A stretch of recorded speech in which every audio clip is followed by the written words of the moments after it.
अपन पढ़ते हैं। नेक्स्ट है care of baby in ventilator की। वेंटिलेटर के अंदर बेबी की केयर कैसे प्रोवाइड की जाती है, बेबी को केयर। अब देखो वेंटिलेशन, वेंटिलेटर होता क्या है। वेंटिलेशन में भी डिफाइन एज, किसको एक परिभाषा के रूप में डिफाइन किया जाता है, the movement of air in out of the lungs, मतलब एयर अंदर इंसर्ट होना लंग्स के और वापस एग्जिट होना, such as process gas exchange होना आपस के अंदर लंग्स के अंदर, इन विच एक्सटर्नल और इंटरनल रेस्पिरेशन स्पॉन्टेनियस और असिस्टेड, मतलब इसमें रेस्पिरेशन होता है, स्पॉन्टेनियस अचानक होता है और असिस्टेंट भी हो सकता है। फिर आता है ventilation is a electronic based device, की वेंटिलेटर होता है एक इलेक्ट्रॉनिक डिवाइस होता है which is used to the assess or replace the work of the respiratory muscle and the thorax to maintain the gas exchange function of the lungs is called mechanical ventilation। मतलब कि ventilator क्या होता है, electronic device होता है जो क्या करता है, रेस्पिरेटरी मसल्स है उनका जो फंक्शन है उसको रिप्लेस करता है, उनके जो थोरेक्स का जो मेंटेन एक गैस एक्सचेंज करता है उनको मेंटेन करता है, और लंग्स इज कॉल्ड मैकेनिकल, मतलब फंक्शन करवाता है लंग्स का। मतलब कि जब बॉडी एक्शन नहीं कर पाती, अपनी जो रेस्पिरेटरी मसल्स है लंग्स है वो प्रॉपर वर्क नहीं कर पा रहे, तब आपको वेंटिलेटर असिस्टेड किया जाता है। तो वेंटिलेटर क्या करता है कि प्रॉपर एयर असिस्टेंस प्रोवाइड करता है, रेस्पिरेशन को हेल्प करता है, रेस्पिरेशन करवाने, लंग्स को वर्क करने, थोरेक्स को गैस एक्सचेंज मेंटेन करने में, उसको बोलते हैं मैकेनिकल वेंटिलेटर। मतलब कि मशीनरी द्वारा अगर आपका रेस्पिरेटरी सिस्टम को मेंटेन किया जाता है, ठीक है, उस प्रोसेस को मैकेनिकल वेंटिलेशन कहते हैं। नेक्स्ट है इंडिकेशन ऑफ मैकेनिकल वेंटिलेटर।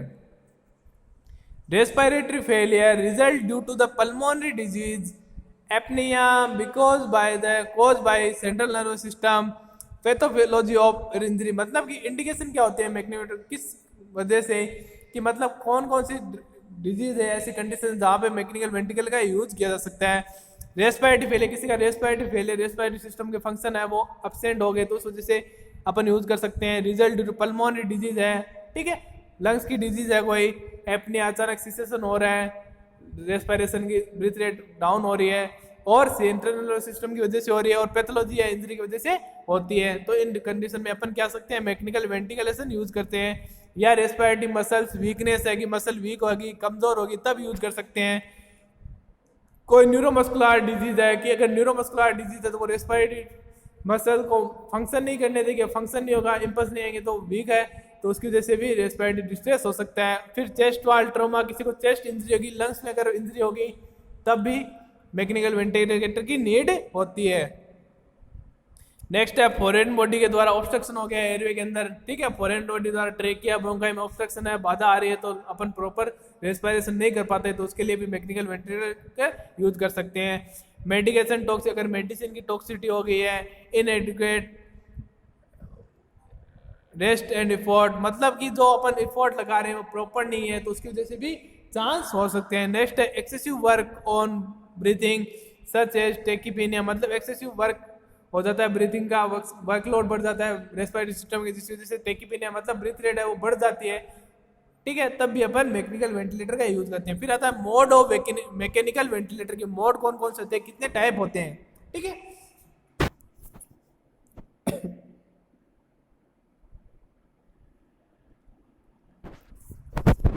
अब मोड ऑफ मैकेनिकल वेंटिलेटर हम देखते हैं। कंट्रोल वेंटिलेटर फर्स्ट आता है, control ventilator. In the control ventilator all breath process are maintain through the ventilator, मतलब जो भी ब्रीथिंग प्रोसेस होती है, ठीक है, जो भी वर्क होते हैं फंक्शन रेस्पिरेटरी सिस्टम के, वो सारे जिसमें ब्रीथिंग लेने में जो भी यूज आते हैं वो सारी प्रोसेस कंट्रोल वेंटिलेटर के द्वारा होती है। This mode is use when patient ventilatory limited और negative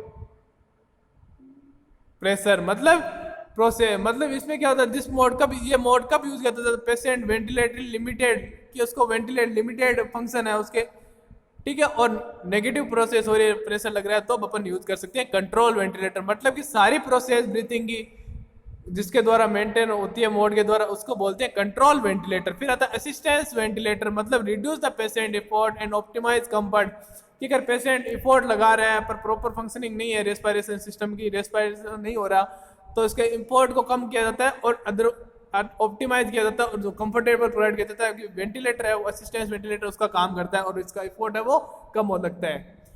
This ventilator is identical to the control mode except that the patient inspiratory effort trigger the ventilation to the deliver the breath using pre-selected। मतलब कि इसके अंदर assistance ventilator के अंदर क्या होता है कि जो भी अपन ब्रीथिंग दे रहे हैं वो क्या होती है, प्री सिलेक्टेड होती है कि कितनी ब्रीथिंग पर मिनट इसको देनी है, ठीक है, वो प्री सिलेक्टेड होती है, कितनी ऑक्सीजन आनी है वो प्री सिलेक्टेड पहले से सिलेक्ट होती है, उसको बोलते हैं असिस्टेंस वेंटिलेटर।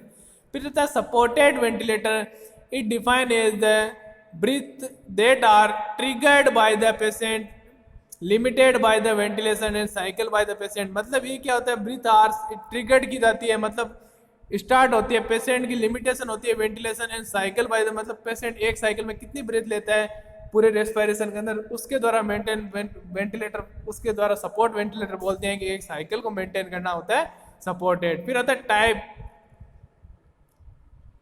कि सपोर्ट के टाइप कितने, pressure cycle ventilator.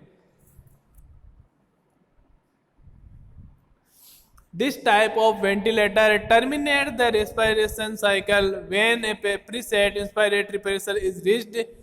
Volume will directly grade depend on the flow rate of delivery of gas। मतलब कि इस प्रकार दिस टाइप, मतलब इस टाइप का वेंटिलेटर टर्मिनेट कर देता है रेस्पिरेटरी साइकिल को, जो प्री सेट किया जाता है इंस्पायरेटरी प्रेशर है लगना है उसको प्री सेट किया है तो रेस्पिरेटरी साइकिल है वो क्या होता है टर्मिनेट हो जाता है वहां पे, और वॉल्यूम है जो भी गैस डिलीवरी गैस का वो डिपेंड करेगा फ्लो रेट क्या आ रही है गैस की, ठीक है।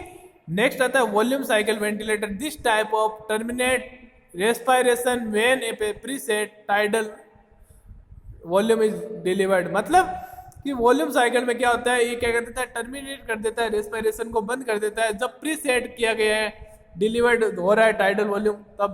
फिर आता है टाइम साइकिल,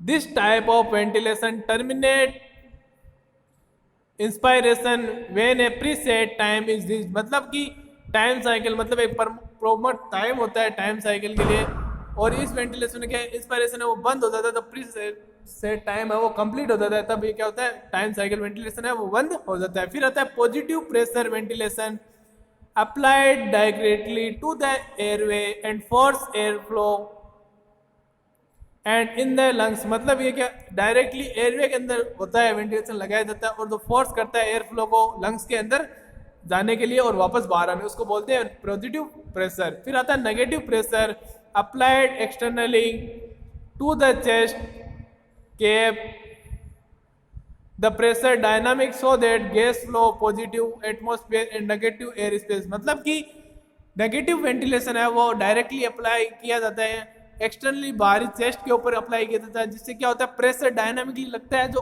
गैस फ्लो होता है वहां तो पॉजिटिव होता है, एटमॉस्फेयर जो इन्वायरमेंट की एयर होता है वहां तो पॉजिटिव होता है, और एयर स्पेस जहाँ पे कलेक्ट होती है एयर लंग्स के अंदर वहां पे नेगेटिव क्रिएट किया जाता है, उसको बोलते हैं नेगेटिव वेंटिलेटर। फिर आता है केयर और monitoring of the ventilator child, के जो भी वेंटिलेटेड चाइल्ड किया गया उसकी केयर और मॉनिटरिंग कैसे करनी है, ठीक है। ये तो वेंटिलेटर के टाइप, ज्यादा पूछा जाता है केयर, बेबी की केयर कैसे करते हैं वेंटिलेटर के अंदर वो सारा पूछा जाता है। During mechanical ventilation the care given और nurses to take a hyper respiration, hyper responsibility कि मतलब जो भी द केयर गिवर है और नर्स है उसको लेनी पड़ती है हाइपर, मतलब ज्यादा रिस्पॉन्सिबिलिटी लेनी पड़ती है जब आप केयर कर रहे हो वेंटिलेटर के अंदर, क्योंकि थोड़ा भी उसके अंदर कोई मिस्टेक बच्चे को ज्यादा नुकसान पहुंचा सकती है। Close monitoring of all the vital of the patient, आपको क्या करना है बच्चे की जो भी वाइटल्स है उनको क्लोजली गहनता से मॉनिटर करना है। नेक्स्ट है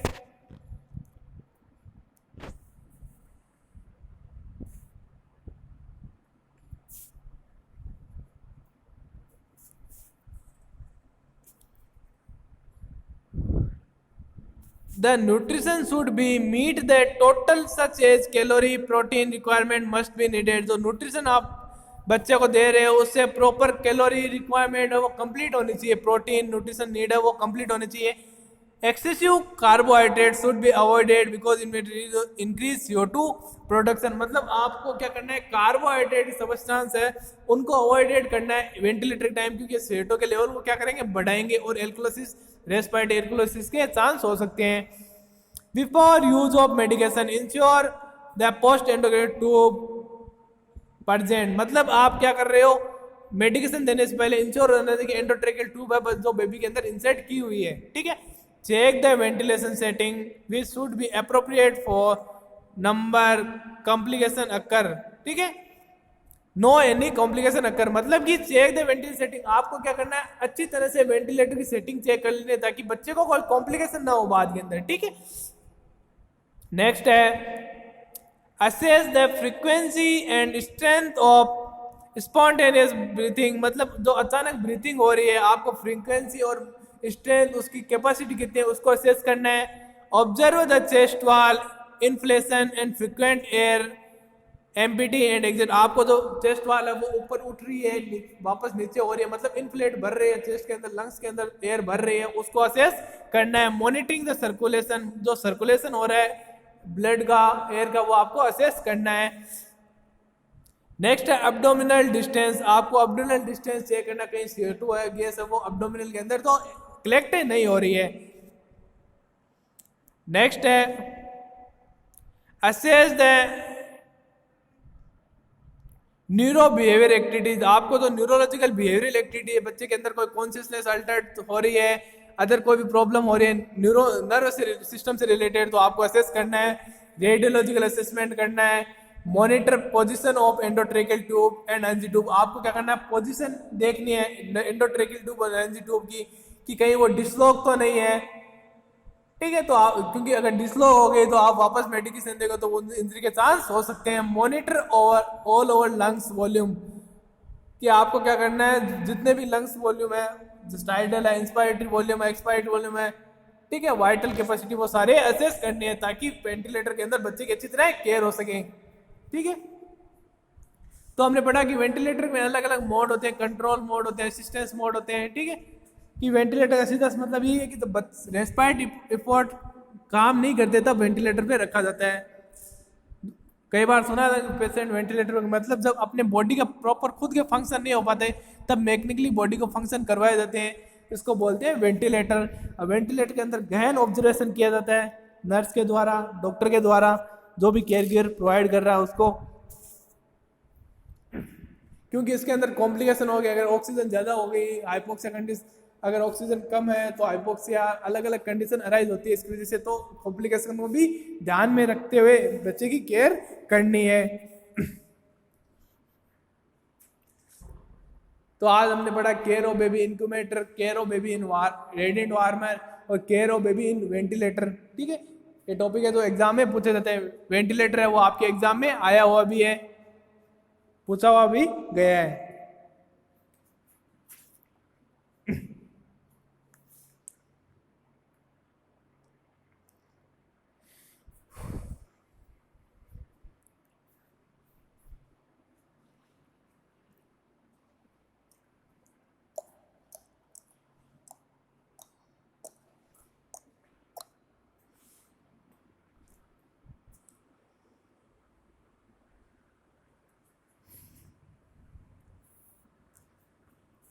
और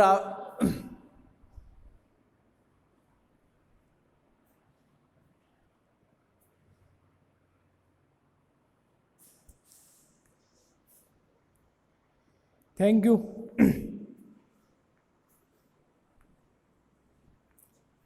तो ये आज के आपके 3 टॉपिक थे तो खत्म हो गए, बाकी का अपन नेक्स्ट क्लास के अंदर आगे पढ़ेंगे।